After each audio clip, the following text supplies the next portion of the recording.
પહેલાં તમારું નામ? સોની જમનાદાસ રામજીભાઈ. તમારી આ દુકાન આવી છે? મારી દુકાન વોરા બજાર દેસાઈ શેરી નાણાવટી ચેમ્બરમાં આવેલી છે. કઈ દુકાન છે? દુકાન number 5 Krishna jewellers, gold and silver. શું આજે આ ઘટના? આજે રાતના કોઈ પણ સમયે મારી દુકાનના તાલા તોડેલા છે અને કેમેરા તોડી નાખેલા છે. કેટલા વાગે એ ખબર નથી અમને, પણ સવારે 9:30 વાગે મારો મોટો દીકરો ઉપર દુકાન છે, એ દુકાને આવ્યો ત્યારે એણે મને ફોન કર્યો કે પપ્પા દુકાનના તાળા તૂટેલા છે અને ભાઈ દુકાને નથી, તો કોણે તોડ્યા? મેં તો પછી સર તમે આવ્યા અને એમણે જોયું તો દુકાનના તાળા તોડેલા હતા, કેમેરા તોડેલા હતા અને શટર અડધું ઊંચું કરેલું હતું. અને અમે અમારી દુકાન સામે કેમેરામાં જોયું તો 3 જણા રૂમાલ બાંધીને રાતે કટરથી તાળા તોડતા હોય એવું દેખાય છે અમારી સામેના કેમેરામાં. કેટલી રકમ ગઈ? સાંજે લગભગ 10,000 રૂપિયા જેવું આશરે રોકડ હોય.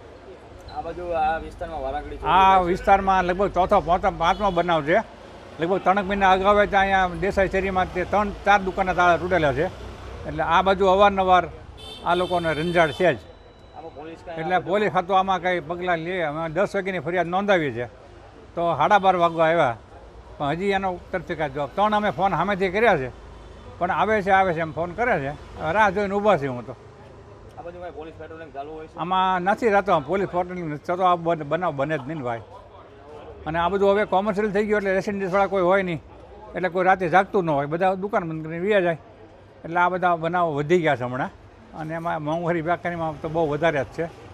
એટલે જો પોલીસ ખાતું ધ્યાન દે તો અમારા જેવા નાના વેપારીને બહુ આવું તકલીફ ન પડે.